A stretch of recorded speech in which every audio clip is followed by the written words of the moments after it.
Deux jeunes filles étaient des amies très proches depuis le lycée jusqu'à l'université. Elles partageaient tout. Les joies, les peines, les rêves et les projets de leur vie future. Mais leur amitié commença à changer le jour où l'une d'elles rencontra un homme extrêmement riche. La vie changea soudainement, des cadeaux coûteux, des voyages à l'étranger et un mode de vie luxueux que beaucoup enviaient. Au fond du cœur de son amie, quelque chose commença à grandir lentement, la jalousie. Une jalousie qui ne resta pas dans les pensées. Une jalousie qui conduisit à un événement terrifiant. Une seule poussée depuis le 10e étage changea leur vie pour toujours. Voulez-vous savoir comment les choses en arrivèrent là et ce qui se passa après que ce secret fut révélé? Alors rejoignez-moi du début jusqu'à la fin de ce récit rempli de douleur, de trahison et d'un dénouement surprenant. Et avant que nous commencions, veuillez aimer ce récit, commenter le drapeau de votre pays, et si vous n'êtes pas encore abonné à cette chaîne, abonnez-vous et activez la cloche de notification pour être le premier à recevoir chaque nouveau récit dès sa publication. Commençons maintenant. Dans un lycée de jeunes filles situé en périphérie de la ville vivaient et étudiaient deux jeunes filles qui étaient des amies très proches, plus que toutes les autres, Grace et Esha.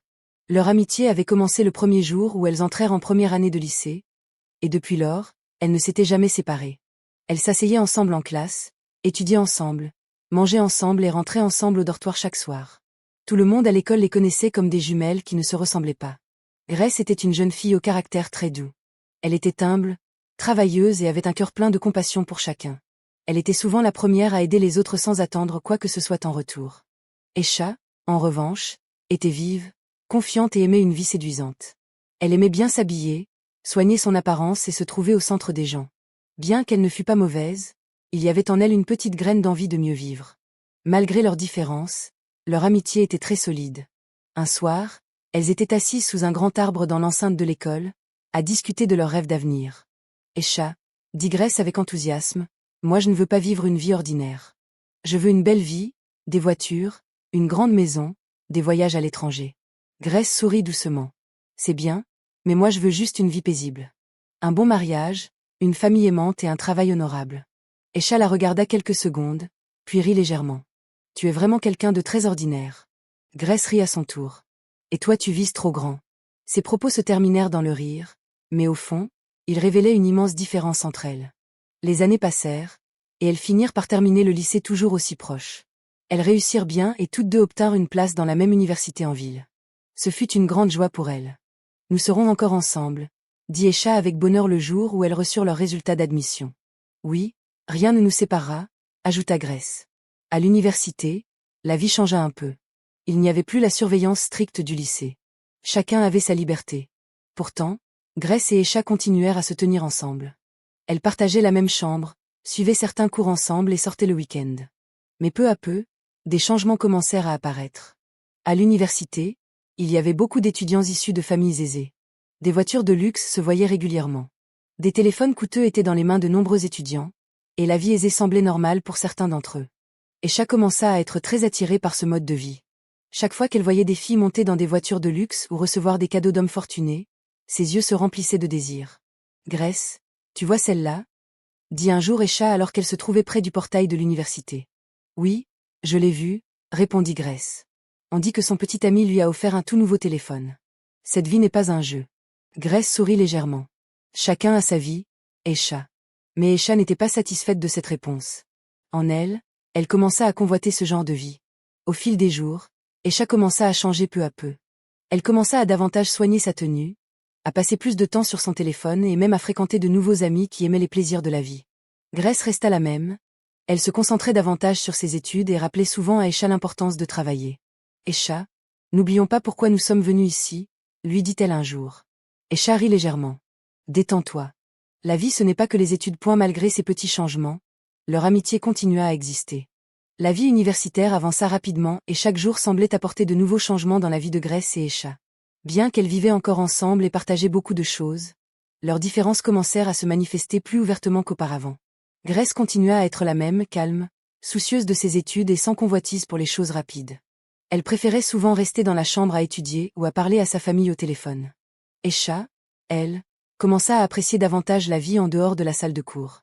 Elle commença à avoir de nouveaux amis qui aimaient les fêtes, les restaurants modernes et les lieux de divertissement en ville.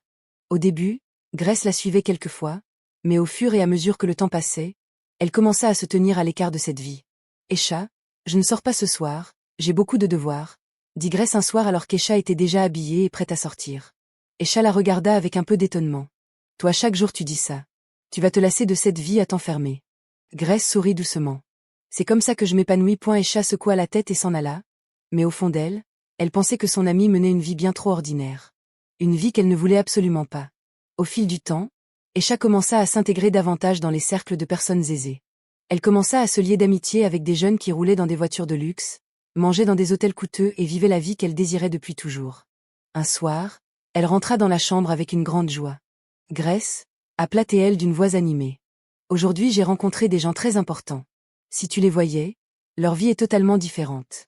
Grace leva les yeux de son livre. Bien alors. Mais Esha n'était pas satisfaite de cette réponse ordinaire. Tu sais quoi? J'ai découvert quelque chose. Quoi donc? Demanda Grace. Le pauvre ne peut pas être aussi heureux que le riche. Grace la regarda attentivement. Ce n'est pas vrai. Le bonheur ne vient pas seulement de l'argent. Esha rit légèrement, comme quelqu'un qui n'était absolument pas d'accord. C'est juste une histoire dont les gens se consolent. Ses propos s'arrêtèrent là, mais ils révélèrent clairement combien leurs pensées divergeaient. Quelques jours plus tard, Esha entama une relation avec un jeune homme qui étudiait dans la même université. Il s'appelait Kelvin. Il n'était pas riche, c'était juste un étudiant ordinaire. Au début, Esha semblait heureuse. Elle passait beaucoup de temps avec Kelvin, ils se promenaient, riaient et se parlaient comme n'importe quel couple ordinaire. Grace se réjouit pour son amie. Je te vois heureuse, dit Grace un jour. Esha sourit. Oui, mais encore. Mais encore quoi? Demanda Grace. Esha hésita un peu avant de répondre. Je ne sais pas, j'ai l'impression de vouloir quelque chose de plus. Grace la regarda avec un peu d'étonnement. De plus que quoi?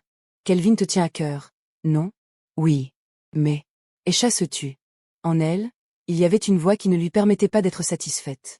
Au fil du temps, Esha commença à remarquer la différence entre sa vie et celle de certaines filles qui fréquentaient des hommes fortunés.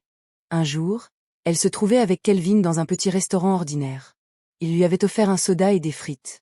Esha sourit en apparence, mais en elle, elle n'était pas satisfaite. Elle se rappelait comment d'autres filles étaient emmenées dans de grands hôtels, se faisaient offrir des choses coûteuses et même être transportées à l'étranger. Quand elle rentra dans la chambre ce soir-là, elle trouva Grace en train d'étudier. « Esha, tu vas bien ?» demanda Grace en la voyant silencieuse. Esha s'assit sur le lit sans rien dire pendant un moment. Puis elle dit à voix basse. « Grace, tu penses qu'une personne peut changer complètement sa vie ?» Grace réfléchit un peu avant de répondre. « Oui, c'est possible, mais pas rapidement et pas par n'importe quel moyen. » Esha leva les yeux lentement. En elle, elle avait déjà commencé à penser à quelque chose de différent. Quelque chose qui n'avait pas besoin de patience. Quelque chose qui l'amènerait directement vers la vie qu'elle désirait. Les jours continuèrent d'avancer à l'université, et la vie de Grace et Esha changea de plus en plus à mesure qu'elles approchaient de la fin de leurs études. Bien qu'elles vivaient encore ensemble, elles ressemblaient désormais à deux personnes menant des vies totalement différentes. Grace continuait à se concentrer sur ses études, évitant les distractions sans but. Elle était souvent en classe ou à la bibliothèque, se préparant pour la vie après l'université. Beaucoup la respectaient pour son calme et sa discipline.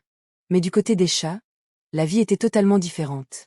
Elle s'intégrait de plus en plus dans des cercles de personnes fortunées et au mode de vie luxueux. Elle commença à apparaître dans des lieux de divertissement huppés, bien habillée et parée d'un attrait qui attirait les regards de tous.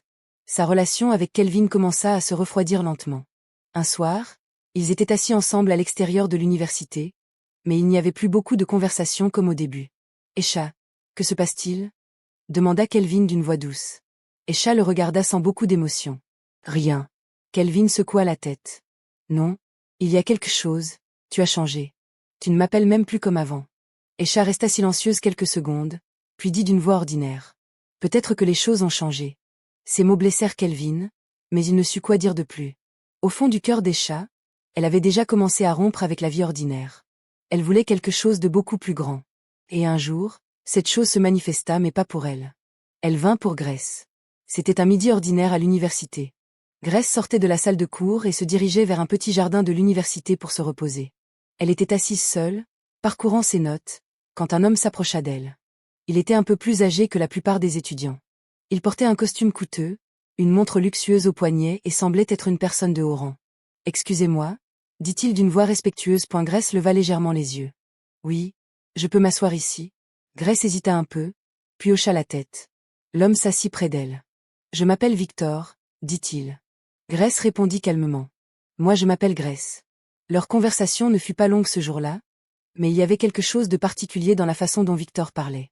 Il était calme, respectueux et semblait se soucier de Grace d'une manière sincère. Après ce jour-là, Victor commença à chercher Grace régulièrement. Il l'appelait pour de brèves conversations, lui rendait visite à l'université, et peu à peu leur proximité commença à grandir.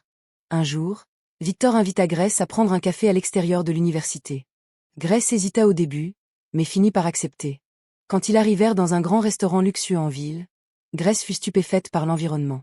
Elle n'était pas habituée à un endroit pareil. « Ne t'inquiète pas, » dit Victor doucement. « Tu es en sécurité. » Leur conversation était respectueuse et profonde. Victor semblait très attiré par le caractère de Grace, son humilité, son intelligence et sa façon de parler. À mesure qu'ils continuaient à se voir, leur relation devint de plus en plus proche. Victor ne lui cacha pas la vérité sur lui-même. Il était un grand homme d'affaires possédant plusieurs entreprises, menant une vie luxueuse que beaucoup enviaient. Mais malgré sa richesse, il semblait avoir un immense respect pour Grace. Un jour, il lui offrit un nouveau téléphone dernier cri. « Victor, c'est vraiment trop grand, je n'ai pas l'habitude de telles choses, » dit Grace avec un peu de pudeur. Victor sourit. « Tu n'as pas besoin de t'y habituer, c'est juste un cadeau. » Et la nouvelle parvint à Esha très rapidement. Ce jour-là, quand Grace rentra dans la chambre avec le nouveau téléphone à la main, Esha s'étonna. « Ce téléphone, d'où vient-il » demanda-t-elle avec surprise. Grace sourit légèrement. « C'est un cadeau. » « Un cadeau de qui ?» Grace hésita un peu avant de répondre. « Il y a quelqu'un que j'ai commencé à fréquenter, il s'appelle Victor. » Esha resta silencieuse quelques secondes, ses yeux examinant attentivement ce téléphone. En elle, quelque chose commença à se réveiller lentement. Quelques jours plus tard, Grace fut emmenée dans un autre restaurant luxueux, et peu de temps après, il l'emmena en voyage à Dubaï. Chaque événement était comme un rêve. Mais pour Esha, chaque événement était comme une épine qui transperçait son cœur. La jalousie commença à grandir lentement en elle. Une jalousie qui n'était pas ordinaire. Et au fond de son cœur, elle commença à ne penser qu'à une seule chose. Pourquoi Grace et pas moi? Au fil du temps, la vie de Grace continua de briller avec une rapidité que personne n'avait anticipée. Sa relation avec Victor devint de plus en plus proche et n'était plus un secret pour ses proches. Tous ceux qui connaissaient Grace se réjouissaient de l'avoir trouvé quelqu'un qui l'aimait et prenait soin d'elle. Victor n'était pas seulement riche, il était aussi un homme de respect qui se souciait sincèrement de Grace. Mais du côté d'Esha, la situation était totalement différente. Chaque fois qu'elle voyait Grace rentrer avec un sourire ou recevoir un appel de Victor, son cœur se remplissait de sentiments qu'elle n'avait jamais ressentis auparavant. Au début, elle essayait de se consoler. « C'est bien, c'est sa chance », pensait-elle. Mais à mesure que les cadeaux devenaient de plus en plus grands, ses pensées s'évaporèrent peu à peu. Un soir, Grace rentra dans la chambre avec une joie inhabituelle. « Esha » appela-t-elle avec enthousiasme. Esha, qui était assise sur son lit à jouer avec son téléphone, leva les yeux lentement. « Tu peux y croire? Victor m'a offert une voiture. » Esha resta silencieuse quelques secondes, comme si elle n'avait pas bien entendu. « Une voiture ?» demanda-t-elle. « Oui, une voiture entière. Demain je te la montre. » Grace rayonnait de joie, mais Esha ne sourit pas comme attendu. Elle se força juste à dire « Félicitations ». Ce soir-là, quand Grace s'endormit, Esha ne trouva pas facilement le sommeil. Elle était allongée sur son lit, fixant le plafond, l'esprit plein de pensées. La voiture, le voyage, Dubaï, le téléphone coûteux. Elle se retrouva à se comparer directement à Grace. Pourquoi elle obtient tout ça? Elle se rappela sa propre vie, sa relation avec Kelvin qui était maintenant totalement morte.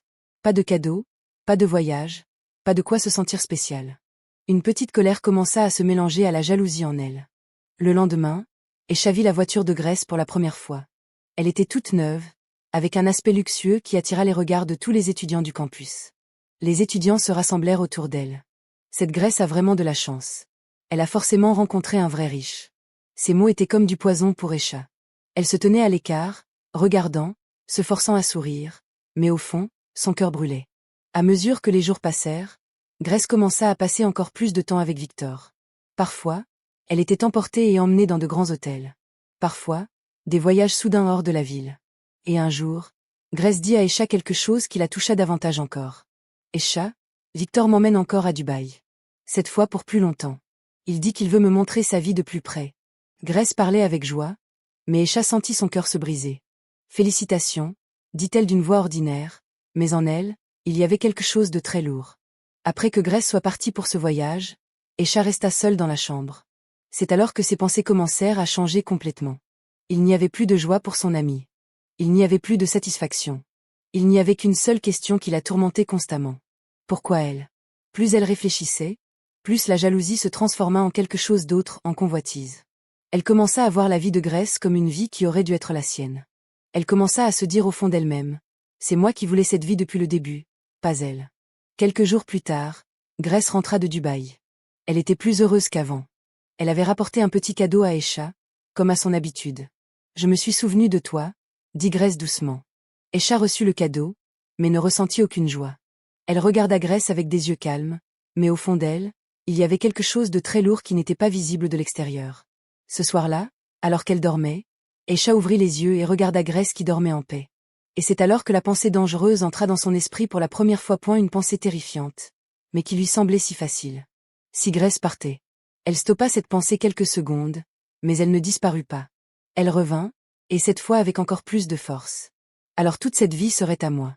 Aisha ferma lentement les yeux, et dans les ténèbres de cette nuit-là, son cœur avait commencé à se transformer complètement. Passant de celui d'une véritable amie à celui d'une personne capable de faire quelque chose que personne n'aurait cru possible. Quelque chose qui se solderait par la pire trahison de leur vie. Après ce jour où la pensée dangereuse avait commencé à germer dans l'esprit d'Aisha, la vie continua comme d'habitude aux yeux des autres. Mais au fond de son cœur, tout avait complètement changé. Elle ne voyait plus Grace comme son amie proche. Elle commença à la voir comme un obstacle. Chaque sourire de Grace l'agaçait. Chaque cadeau reçu lui brûlait le cœur. Chaque fois qu'elle entendait le nom de Victor, il y avait en elle un feu de jalousie qui s'enflammait davantage. Mais en apparence, Aisha continua à faire semblant.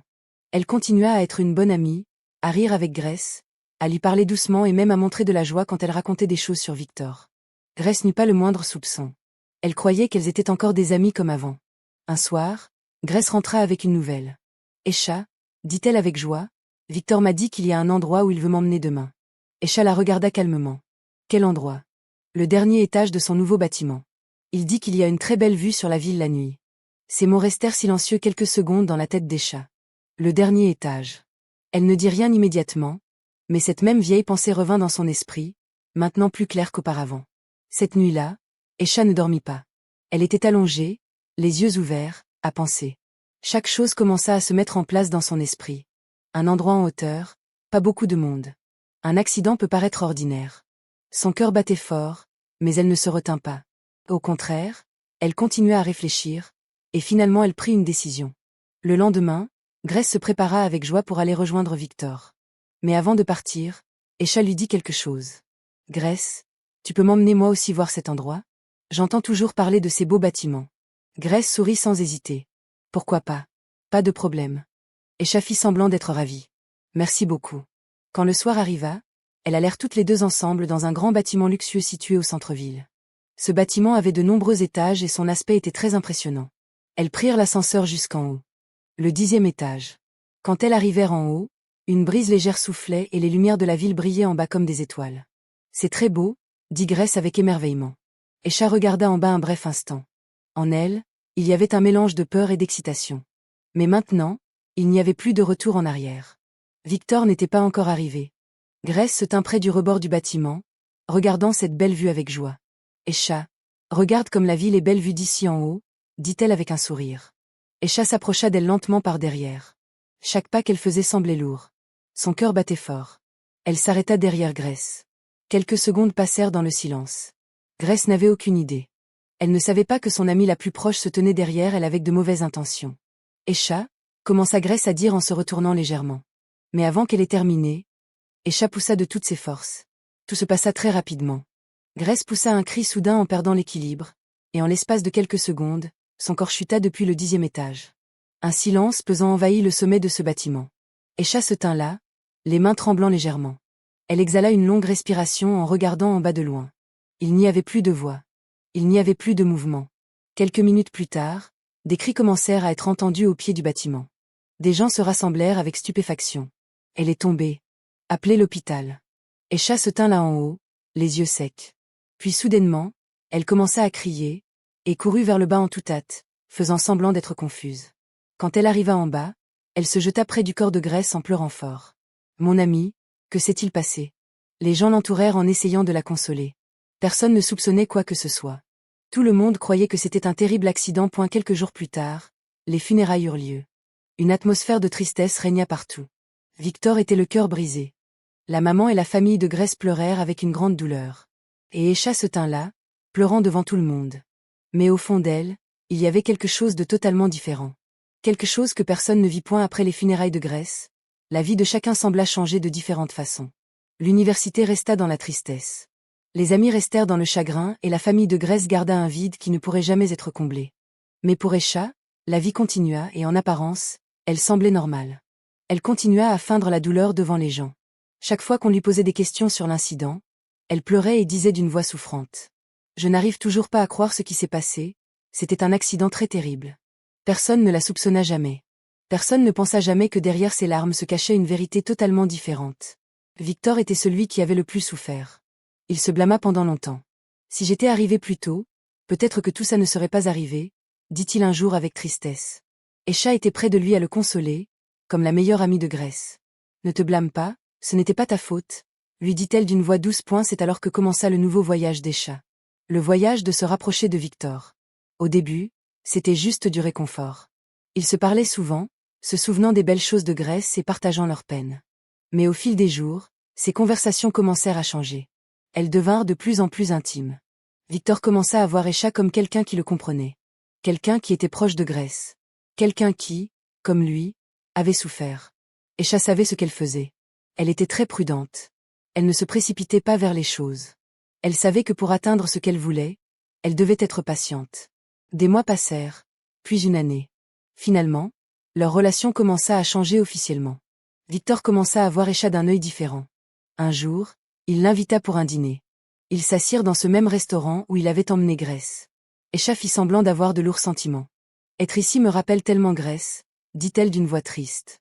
Victor leva lentement les yeux. Moi aussi. Il y eut un court silence. Puis Victor dit calmement. Escha, je sais que ça peut paraître étrange, mais depuis que Grèce est partie, c'est toi qui as été la plus proche de moi. Escha ne dit rien. Elle fit semblant d'être un peu surprise. Je ne sais pas si c'est juste, mais j'ai le sentiment qu'il se passe quelque chose entre nous. Ces mots étaient ceux qu'Escha attendait, mais elle ne répondit pas rapidement. Elle baissa les yeux comme quelqu'un qui réfléchit profondément. Victor, ce n'est pas facile, dit-elle d'une voix basse. Je sais, répondit Victor, mais je ne peux pas ignorer mes sentiments. Après un moment, Escha accepta, et c'est alors que tout commença à se réaliser comme elle l'avait planifié. Quelques années passèrent. Finalement, Escha épousa Victor. Leur mariage fut grand et luxueux, assisté par beaucoup de personnes de haut rang. Escha portait une robe de grande valeur. Elle monta dans une voiture de luxe. Elle vivait la vie dont elle rêvait depuis longtemps. Une grande maison, des voyages à l'étranger, des cadeaux coûteux, la vie qu'elle voyait autrefois appartenir à Grèce était maintenant la sienne. En apparence, elle semblait heureuse. Mais en elle, il y avait quelque chose qui ne disparut jamais. Parfois, le soir, quand elle était seule, elle se rappelait cet événement. Les cris de Grèce quand elle tombait. Ses derniers yeux. Mais chaque fois qu'elle pensait à cela, elle essayait de se retenir. J'ai fait ça parce que je voulais une meilleure vie, se disait-elle à elle-même. Mais au fil du temps, des choses étranges commencèrent à se produire. Un jour, Victor reçut une information d'une personne qui travaillait dans ce même bâtiment depuis lequel Grèce était tombée. Il y avait des caméras de sécurité, des CCTV, qui n'avaient jamais été correctement examinées le jour de l'incident. Cette information stupéfia Victor. Pourquoi n'avons-nous pas regardé ça avant ? Demanda-t-il. L'enquête reprit discrètement, et peu à peu, la vérité commença à émerger. Ce n'était pas un accident. Il y avait quelqu'un derrière cet événement. Un seul nom commença à apparaître clairement. Escha. Sans qu'elle le sache, la vie qu'elle avait construite sur le secret et le sang de son ami était sur le point de s'effondrer. Quand l'enquête fut relancée, personne ne pensait qu'elle apporterait des résultats d'une telle ampleur. Au début, c'était juste une étape ordinaire, réexaminer d'anciennes déclarations, poser quelques questions et parcourir des souvenirs qui n'avaient jamais reçu beaucoup d'attention. Mais cette fois-ci, il y avait quelque chose de différent. Victor n'était plus cet homme au cœur brisé incapable de penser avec calme. Les années avaient fait de lui quelqu'un de plus attentif. Il voulait la vérité, et cette vérité avait été cachée depuis trop longtemps. Un jour, il fut convoqué dans un petit bureau d'enquête. Il s'assit en silence, les yeux attentifs, attendant d'entendre ce qui avait été découvert. Un agent lui fit glisser un appareil pour afficher une vidéo.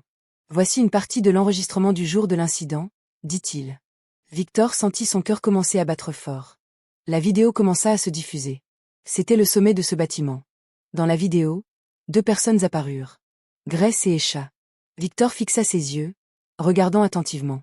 Il les vit se tenir près du rebord. Leur conversation ne s'entendait pas, mais leur apparence était claire. Quelques secondes passèrent. Puis l'événement se produisit. Escha s'approcha de Grace par derrière, et d'une poussée soudaine, la bouscula. Victor fut choqué. « Arrêtez » cria-t-il fortement. La vidéo s'arrêta. Toute la pièce se figea dans un silence pesant. Le visage de Victor changea complètement. Ses yeux se remplirent de choc, de douleur et de colère en même temps. « C'est impossible » murmura-t-il. Mais ça s'était passé, et la preuve était claire. Ce jour-là, la police commença à agir. Escha n'avait aucune idée que tout avait été découvert. Elle était chez elle, continuant sa vie luxueuse ordinaire.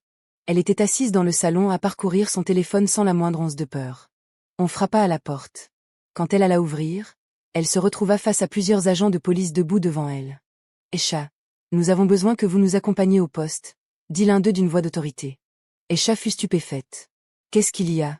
Vous êtes impliquée dans l'enquête sur la mort de Grace. » Ces mots frappèrent son cœur comme le tonnerre. Elle essaya de se contrôler, mais elle sentit ses jambes commencer à fléchir. « C'était un accident », dit-elle d'une voix basse. Mais il était déjà trop tard. Elle fut arrêtée et emmenée au poste. Au fur et à mesure que l'enquête avança, les preuves étaient très claires. Cette vidéo ne laissait aucune marge de déni. Au début, Escha essaya de se défendre. Ce n'était pas intentionnel, c'était une malchance. Mais à mesure que les questions se multipliaient et que la vérité devenait évidente, elle ne put plus continuer à cacher. Finalement, elle avoua. Elle avoua qu'elle avait poussé Grace. Elle avoua qu'elle l'avait fait à cause de la jalousie. Elle avoua qu'elle voulait la vie que Grace avait. Quand cette nouvelle se répandit, tout le monde fut choqué. Les gens qui la connaissaient ne pouvaient pas le croire. C'est Escha, c'est impossible. Mais la vérité était claire. Victor eut le cœur brisé pour la deuxième fois, et cette fois c'était bien pire. Non seulement il avait perdu Grace, mais il découvrit qu'il avait vécu avec une meurtrière. L'affaire fut portée devant le tribunal. Le jour du verdict, la salle d'audience était bondée. Escha se tint dans le box des accusés, son visage rempli de remords. Il n'y avait plus de glamour. Il n'y avait plus de sourire. Elle était une personne totalement différente. Le juge lut le verdict d'une voix grave. Pour le crime de meurtre prémédité, le tribunal vous condamne à la réclusion à perpétuité. Ces mots furent la fin de tout. Escha ferma lentement les yeux. La vie qu'elle avait cherchée avec convoitise s'était transformée en une prison sans fin. Elle fut emmenée du tribunal, les mains menottées. Et c'est là que son histoire prit fin. L'histoire d'une amitié qui se transforma en trahison. L'histoire d'une jalousie qui devint un crime. Et la leçon qui demeura pour chacun. La convoitise de la vie d'autrui peut vous mener dans les ténèbres d'où il n'y a pas de chemin de retour. Ici s'achève notre récit. Nous avons vu comment une véritable amitié peut être brisée par la jalousie, et comment la convoitise de la vie d'une autre personne peut transformer quelqu'un et le conduire à des décisions mauvaises et irréparables. Escha obtint tout ce qu'elle avait désiré, mais sa fin fut faite de douleur et de remords sans fin. D'un autre côté, cette histoire nous rappelle que la réussite d'une autre personne n'est pas une raison pour nous de perdre notre humanité, mais un défi à construire par des voies honnêtes. Merci beaucoup de m'avoir accompagné jusqu'à la fin de ce récit. Si vous l'avez apprécié, n'oubliez pas de partager vos avis, de le partager avec d'autres et de continuer à nous suivre pour d'autres récits instructifs et divertissants. Jusqu'à la prochaine fois, bienvenue à nouveau pour une autre histoire captivante.